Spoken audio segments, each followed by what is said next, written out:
And now we're going to reassemble the gearbox of the SSR9. We're going to start with the ETU. Be gentle when you put the ETU back in.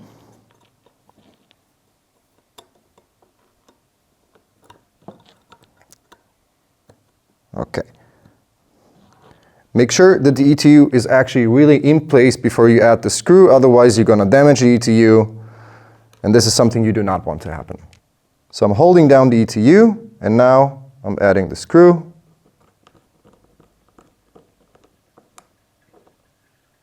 There is no need to over tighten it, finger tight is absolutely enough. Now we're going to put the cables back in place. Now at this point, make sure that the black cable is under the red one. It needs to get out of here. Now you can gently push the cables in. And here's the part we talked about at the disassembly. We're talking about this little metal lip right here. Both cables need to go underneath it to secure it in place.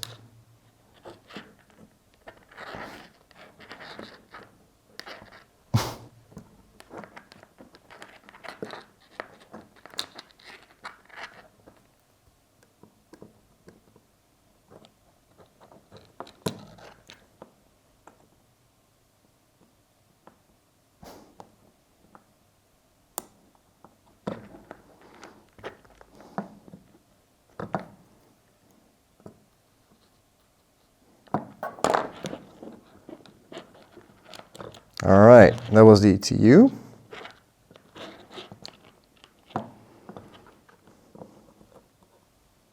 We're quickly cutting away to talk about the SSR9 DSG and the assembly of it and what is different. Essentially, there are no real differences between the SSR9 DSG and the 1.5. You start by putting your gears back in, making sure that your shims are all in the right places and on the right gears again. Start by putting those back. And then when you get to your DSG sector gear, you need to be careful because you've got these two tabs on the gear itself, which if you misalign them, you can break your micro switch, which is over here, on your ETU. So you just want to make sure your alignment is such that you cannot break your ETU, because otherwise that will not be good. And then we can proceed with assembly as usual for the SSR9. Okay, now we got the ETU in. We're going to continue with the spur gear. Goes right in here. The sector gear. Now make sure that the delayer chip is pointing in a 3 o'clock, 4 o'clock position. This will help us later with the tappet plate. Like so. All right. Now, the nozzle has a ridge right here, and the tappet plate has a ridge also right in here. Make sure to put both together in a way that the tappet plate will be holding the nozzle. Put it right here on top. Okay. Now here we have this little hole, and here we have a nub. Make sure that they are aligned and actually find each other. For the piston, you have the rack down here. Make sure it's facing down. And here you have rails. They should be guiding each other. So put it in correctly, like so.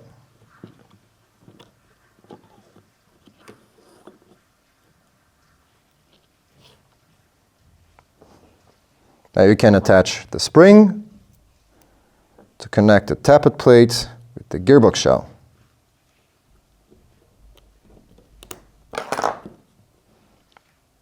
Next, we're gonna add the anti-reversal latch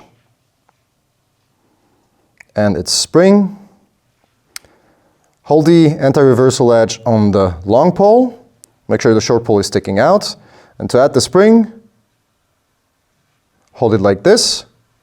So the spike here is facing the front, and just put it on the latch like so. The anti-reversal latch belongs right in here. So, and you have the spring there, so make sure it is engaged. Put it right in there. Okay, I can see a shim. Now it's in place. Now, before you add the bevel gear, you need to make sure that the anti-reversal latch is actually engaged. So pull it back like so and press it down with your thumb. This should do the trick. Put the bevel gear in and give it a slight twist to the left. This will help you put it in place.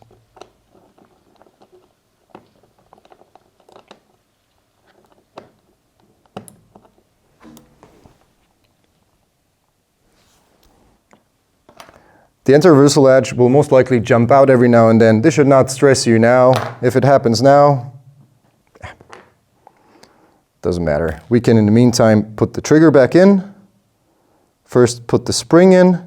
You have a nub here. That's where you add the spring, and there is a hole. This is how you put them together. Oops. Like so.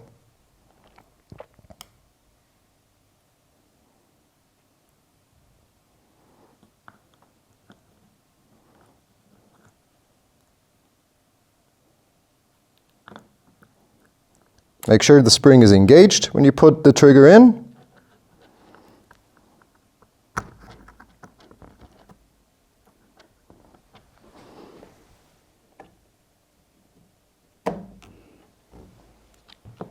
And there we go. Now, as I said before, the anti-reversal latch jumped out. This is not too bad. Just put it back in place and that's it.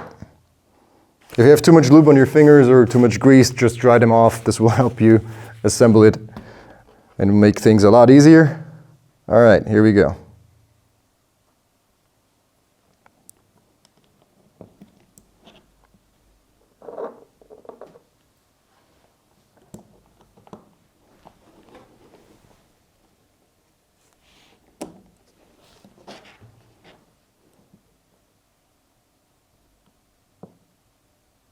Okay, great.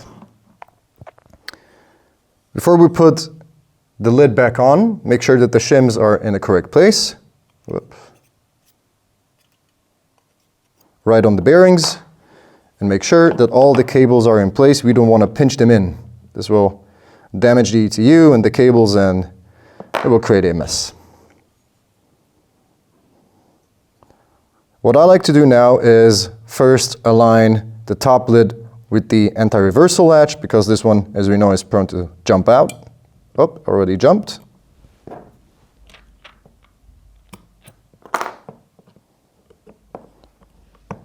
Now we need to make sure that all the gears are aligned.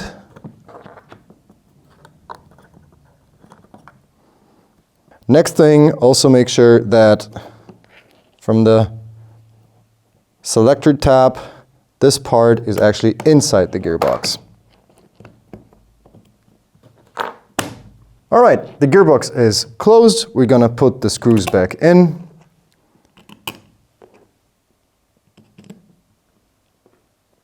Make sure to maintain pressure once it's closed. You don't want it jumping back open.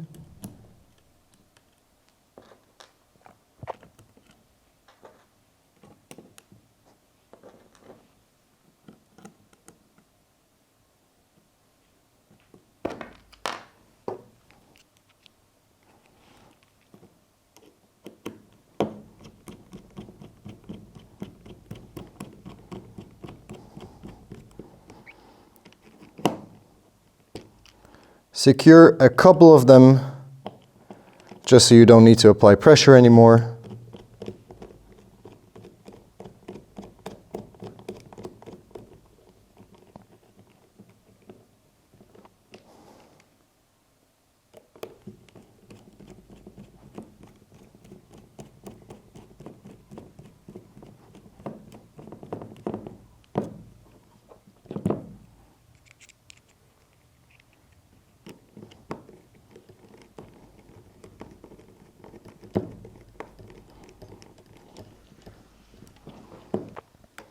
Now we can close all the other screws.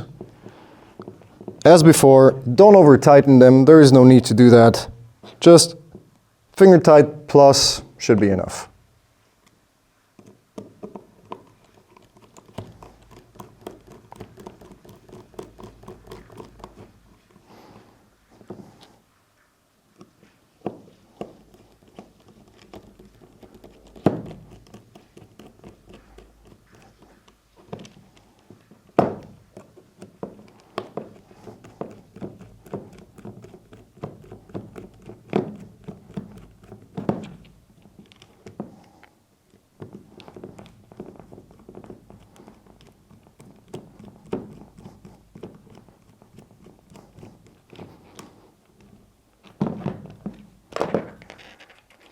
Okay, then you can check that the nozzle is engaging. That means that the tappet plate and the spring are all in place. Trigger is also working. All right, and this is how you assemble the gearbox of the SSR9.